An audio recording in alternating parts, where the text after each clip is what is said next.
Falar sobre a literatura do Pedro Bandeira é o mesmo que falar sobre um marco na literatura infantil e juvenil brasileira. Pedro faz parte daquela geração de autores que revolucionou a literatura na década de 70.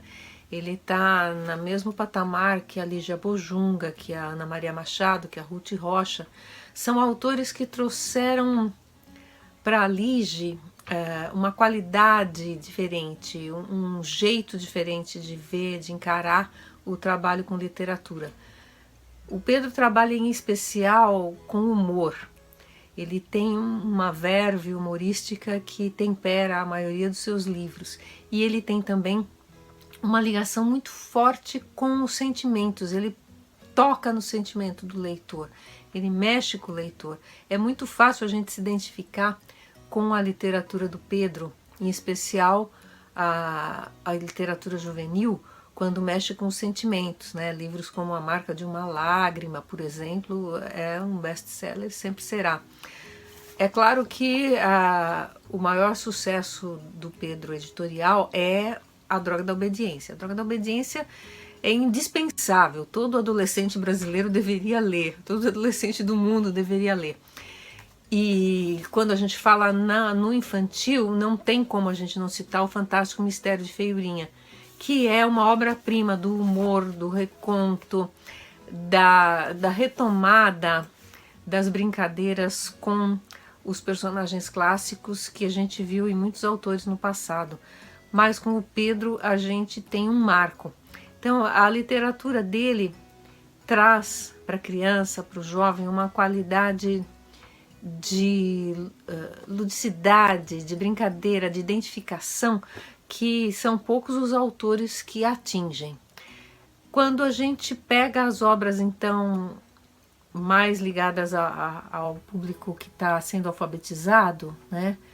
Obras, principalmente os poemas do Pedro, como Encavalgando o Arco-Íris, você tem uma brincadeira com as palavras, você tem uma força de sílabas e de entendimentos e de humor que captura o pequeno leitor. Eu acho que são muito poucos os autores que chegam a dialogar dessa forma tão bacana com o leitor pequenininho, com o leitor mais maduro, com o leitor jovem, como acontece com as obras do Pedro. Eu tenho várias delas aqui, muitas autografadas, do tempo em que eu ainda nem era amiga do Pedro. Eu ia no lançamento e pegava o autógrafo dele para os meus filhos. E mergulhar nessa leitura, mergulhar nessa literatura, é não apenas você entender como está funcionando a literatura brasileira para crianças e jovens depois dos anos 70 até aqui, mas você encontrar uma fonte de prazer, de brincadeira, de humor e de pensamentos sérios, de reflexões. Por isso eu acho indispensável a gente retomar, rever, reler Pedro Bandeira sempre, porque sempre nós vamos encontrar alguma coisa nova, alguma coisa brilhante na obra dele.